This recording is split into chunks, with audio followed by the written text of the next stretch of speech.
Well, we're here at our home away from home. Tibs, do you say mama? Dada. Mama?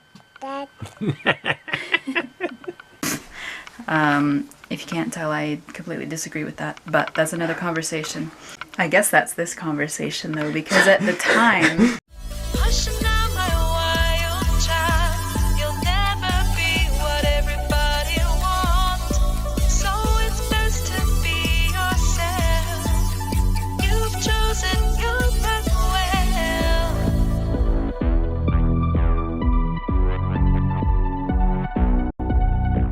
It is that time again. Morning. And it is that place again. Cow Family Vlog. And there's snow on the mountains again, look. All that snow from yesterday is gone. It's nice outside again, but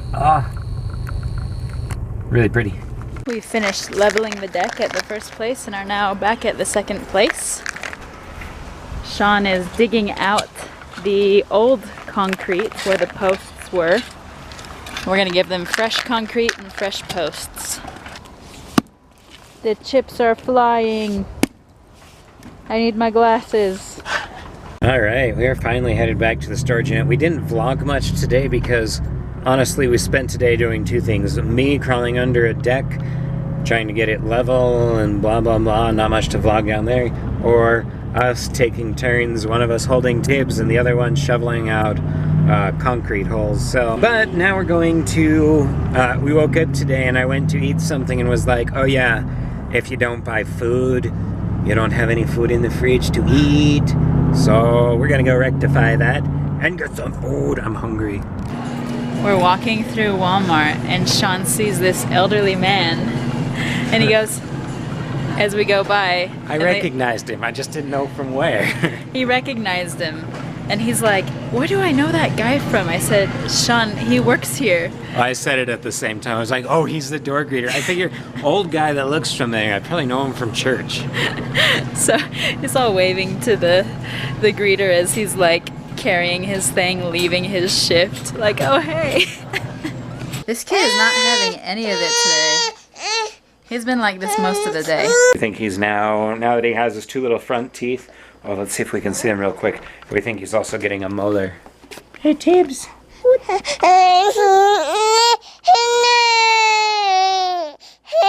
There were little glimpses. What did you want to tell the... Oh, we have a very... Come here, sweetie. Okay, hey. Aww. He's not having any. We think a molar might be doing something. We're not sure. There's something in the back of his mouth that's bothering him. I'm sorry. Oh, he's so desperate for it. He gets distracted by those, though. He likes to pull those open. But what he really wants is that. And the dog left it. Oh. Now what are you gonna do? He took it. Now what? I'm so proud of him though. He's getting really good at this little army crawl scoochy thing that he does all over the floor now. It's so cute. And now he's getting into everything. Yeah, we've been watching Ruby and actually I haven't really been watching Ruby. We've been reading this real estate book and learning about stuff, which is exciting. There's a whole bunch of stuff about marketing and stuff like that in there, and I'm a big fan of marketing and sales. I collect marketing and sales books, stuff that I used to look down on that I'm now grateful I have some experience with. So we've been talking about, like, anytime we read a book that deals with finances, marketing, sales, business, we stop and say, how can we apply this? So we've been talking about that. We read through some of their marketing chapters and said, okay, well, how could we apply this to famscaping, to our business here? So it's been good little talking. And any thoughts? I was trying to rescue his hair. I don't know if it worked. Probably not. My thoughts. Boo. I'm really excited for dinner. Yeah, me too. Look at And that. Oh, it's gonna be good. I find it funny that I'm really looking forward to this real estate workshop, which is weird because if you would have asked me when I was younger, like, oh, what are you interested in? What do you want to do? Never, ever, ever would I have said anything to do with houses. But now it's very interesting to me. But that was making me think about it, honestly, because I was reflecting upon, I was in 6th grade, okay? I was like 12 years old, Okay. and they came to my middle school, and they had people basically like a kid's career fair type of thing, like, what do you want to be when you grow up, right? Yeah. Because apparently 12-year-olds should think about being adults. If you can't tell, I completely disagree with that, but that's another conversation. I guess that's this conversation though, because at the time,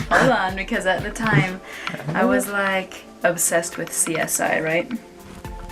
I got this shirt when I was like 14. I was obsessed with CSI at the time. I was like, I want to be a forensic scientist. And then I found out how much they make, and I think at the time it was like 60 or 70 something thousand a year, right? Which when you're a kid is like, oh my gosh, that's so much money, blah, blah, blah, blah, blah. Yeah, turns out I don't have the magic touch for anything science or math related, so that was a bust. But like, it made me think, like, how much I've changed compared to the things that I used to say. You're messing with the camera so much. The things that I used to say when people were like, what do you want to do? What do you want to be? What do you want to study? What do you want to do with your life? And looking back a few years into my past, I really wish I would have had the bravery to say, I don't know what I want, and because of that, I'm not going to school yet. Like, I wish I would have done that, and that's my personal story. I know that doesn't apply to everybody, but that's probably one of my biggest things looking back, is I don't think I knew what I wanted to do, and it's taken me a long time to find anything that I really feel interested in. Like, I'm capable of a lot of things, but really feeling like, oh, I want to do this. Yeah. It's taken me a long time to find something, and it just makes me think a lot about Tibs. I want him to be a kid, and I don't want to pressure him too early with adult things, but I think that we have a natural tendency to figure out what we are interested in, but a lot of times society puts pressure on us starting way too young, in my opinion. And that's all I have to say about that. We've been talking about this a lot lately because we have similar views on some of this. I might go back to school someday, but it'll be after I've made enough money to pay for it. And the thing is that I feel like the expectation a lot of people have is going to school is going to actually get them to the point where they're going to be making enough money to take care of their lives or whatever. And in some careers, I think that's true. Like, if you're going into a STEM field, you definitely should be going to college. But I think in some stuff, it's not. You don't go to college and come out any better, any better off with understanding how to use your finances properly. And I think that's one of the biggest things. Is the problem isn't how much money you make. The problem is how you use the money that you make. And that's something that's taken us years to figure out, and reading books and finding mentors who have helped us learn this and that. There are things I think I would love to have studied, but I think things are backwards. I think you should get on it because our education system is, I don't know. I think for some fields you should go to school, but I think for a lot of stuff you should go out, experience life a little bit, figure out how to take care of your finances, figure out how to pay your bills, that type of thing. And then once you've explored a few things and know more about yourself, sit down and say, okay, where am I going to go to school? How am I going to do this? And then you have the experience to do something like that a lot better. But now I'm just on a high horse and lecturing. I saw this article on Facebook the other day. I didn't read it, but I just, glancing through titles and stuff of what people have shared, and one of them was something like, most 18 to 24-year-olds don't have enough practical knowledge And the very first thing it said in the little like preview before the article stops, right, is that recently surveyed 18 to 24-year-olds, and it said this many of them didn't even know how to set up their own utilities when they were living on their own, just like really basic stuff, or like how to change a flat tire, or how to like temporarily stop a leak under the sink, like really practical stuff, right? And we're just not learning it anymore. My generation, oh my gosh. Come on guys, get it together. Anything else, Ned? Dinner's ready. Dinner's ready. We will both get off of our high horses now. You are absolutely free to disagree with us. Oh yeah, people disagree with us on everything. We're not offended at all. No, it doesn't offend us. And it just makes our relationship with you more real, right? Because real people don't agree on everything. Come on, it's okay. It's that time again. Owning! And it's that place again. Well, we're here at our home away from home, Home Depot, grabbing fence supplies. Today we are putting in 4 new posts with fresh concrete and are bracing them. They have to have 24 hours to set, so we're gonna go put those up and then wait a day. Which is nice because the hardest part about repairing, replacing fences, that type of stuff, is getting the old concrete out. So today should be the easy day. I don't want to jinx it. Now that I said it, it'll probably be bad. We always jinx jobs. We also have to finish a leaf cleanup. And good news, our gutters are in for that other job that's been dragged out. We had to special order them and then wait a couple weeks for them to get here. They're here, so we get to take care of that in the next couple days too, and then we'll finally be done with that place. Or like shake the dust off of my feet from that place, that's for sure. What's up, Tibs? He's hanging out with his little setup. I brought out his banana and avocado. Hey, buddy. Say hi. Sean's over there making sure the post holes are going to be the right depth. They've got to be 2 feet. We're getting ready to put those forms in, those cylinders. And lucky for us, it is a gorgeous day. I do not mind being out here at all right now. It's very nice. Except once you start actually laboring, then you get sweaty easier. So I'm sure Sean probably disagrees with me. He's over there sweating.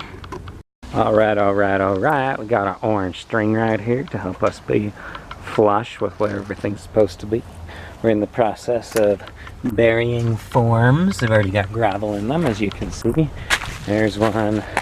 Here's one. We've been taking turns, so that's doing this one right here, and then this one right here. So we're gonna get all this done, and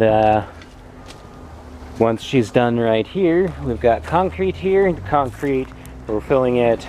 You fill it half up with concrete, you put the post in, and you use the post to get all the bubbles out of the concrete. Then you fill up anything that's left, and put a little A-frame on it. Just screw it right into the wood and level it.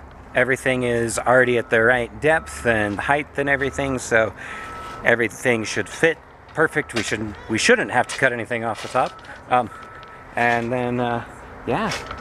So we'll show you in just a minute what it looks like once all the concrete is poured and the posts are up.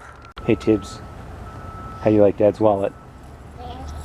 Yeah, oh, what a cute face.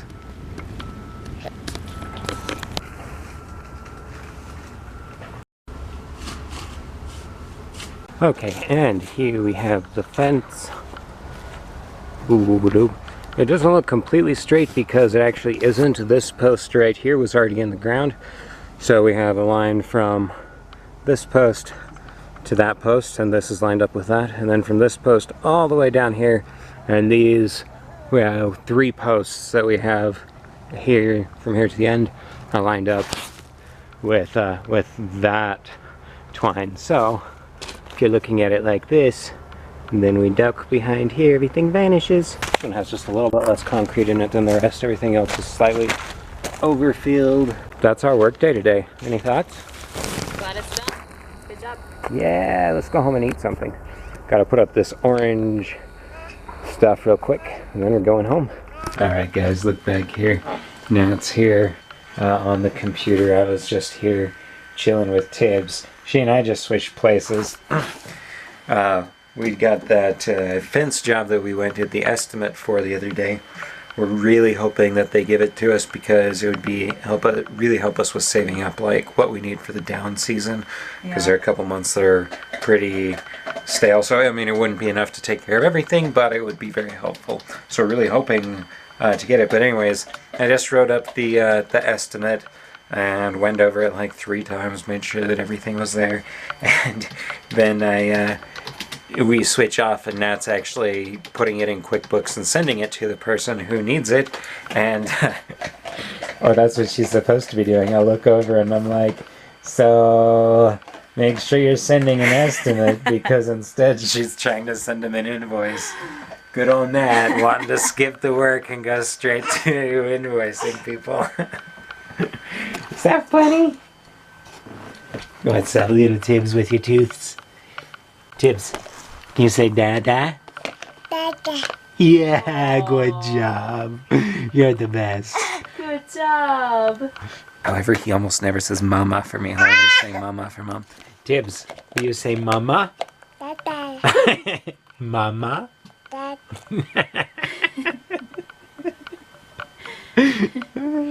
What a cutie. Mama. Mama. Mama. Mama. Dada. Normally he'll say mama for Nat when she starts saying mama. Right now he's just being obstinate and cute. Thank you for joining us today.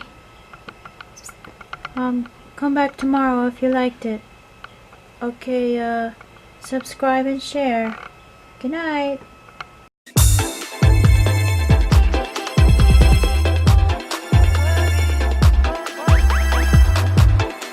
If you liked it, subscribe. If you liked it, thumbs up. If you liked it, comment.